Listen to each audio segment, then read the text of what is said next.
But I tell you what Mr. Musk discovered. I find it fascinating. He discovered that the American taxpayers are giving money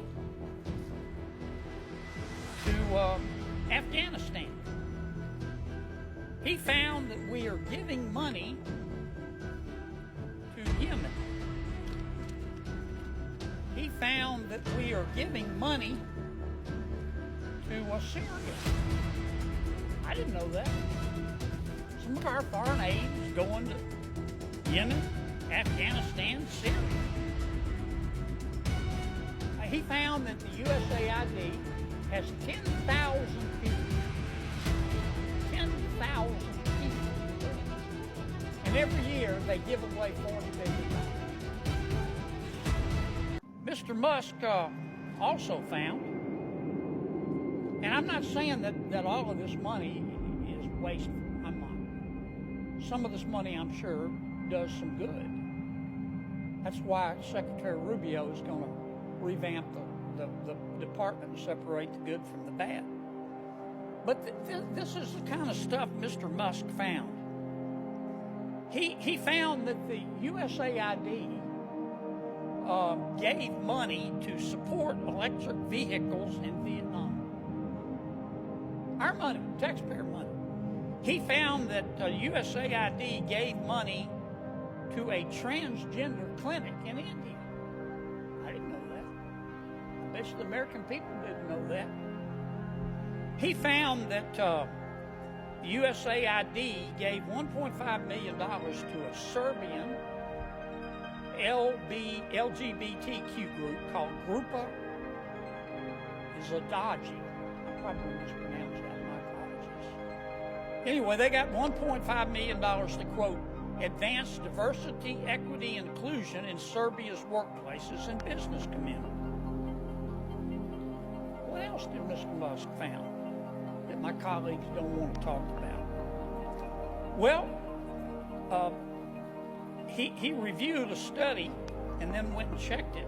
The study was done by the Middle East Forum. They found that USAID spent $164 million to support radical organizations around the world.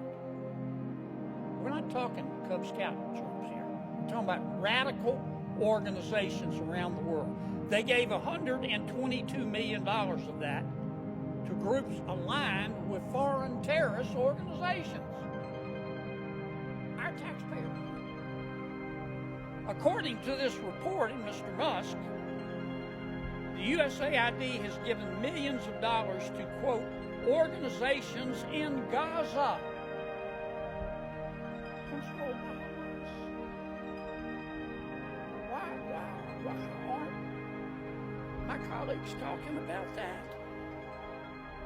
Recipients of the money, they found, have, quote, called for their lands to be cleansed from the impurity of Jews. That's what we're giving foreign aid to.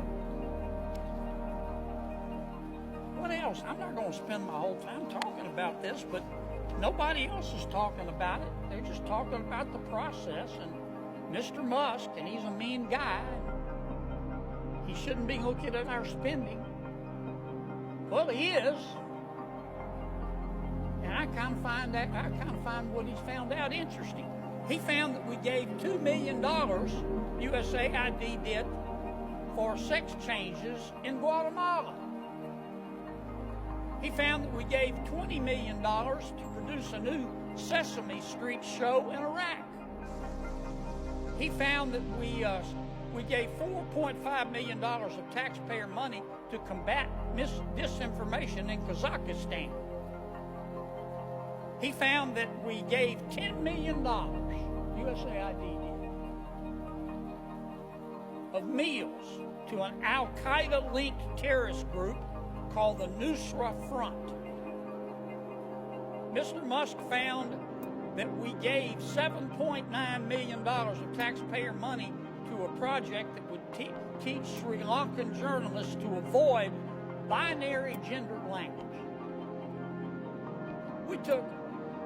The USAID took $8 million and gave it to a bunch of journalists in Sri Lanka to teach them how to avoid binary gender language. I don't know what the hell binary gender language is. I think I do. I think most taxpayers would support that. Why are we talking about that? The USAID gave $1.5 million to promote LGBT advocacy in Jamaica. They gave $1.5 million to rebuild the Cuban media ecosystem. They gave $1.5 million for, quote, art for inclusion of people with disabilities in Belarus. Another $3.9 million for LGBT causes in Macedonia. $8.3 million for equity and inclusion education in Nepal. I could go all night.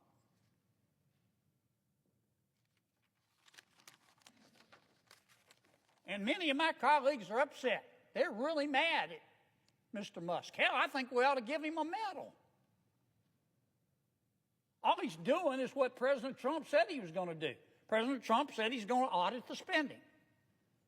So Trump goes and hires Musk, again with the top secret security clearance. Nobody can quibble with his intelligence.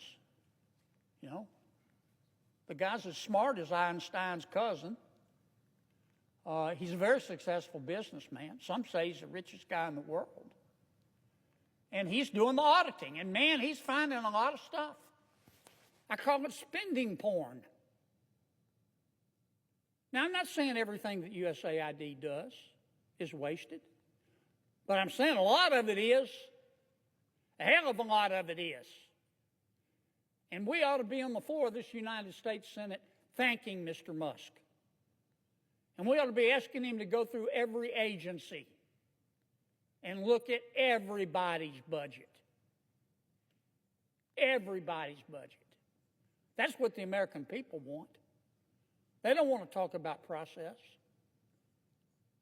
They don't want to continue with the Washington way. They want to save some money. Now, let me tell you what's really going on here, too, Mr. President. For 4 years under President Biden, and for, 8 years under President Obama, and I respect both of them. I don't hate anybody. I don't. When I say my prayers at night, one of the things I ask God, God, don't let me hate, because it's hard in Washington. Don't let me hate. I have all the respect in the world for President Biden and President Obama. Tough job. But between them, they spent 12 years in Washington. And presidents set the tone. They control the questions that are asked. And here's the question that President Obama and President Biden asked for 8 years. I heard it for 12 years. I heard it every single day. Who needs to pay more in taxes? Is it you? Is it you? Who needs to pay more in taxes? We need more money. Who needs to pony up more? That was the issue. But that's not the issue today. We have a new president. You know what the issue is today? What the hell happened to all the money? What the hell happened to all the money? And that's what Mr. Musk is finding out. That's all this is about. And I'm just shocked that my colleagues have decided that this is a hill they're going to die on. How can you look the American people in the eye and support this kind of waste? Support this kind of spending porn? I mean, the election to me made at least one thing clear, that the American people are sick and tired of people in Washington denying reality.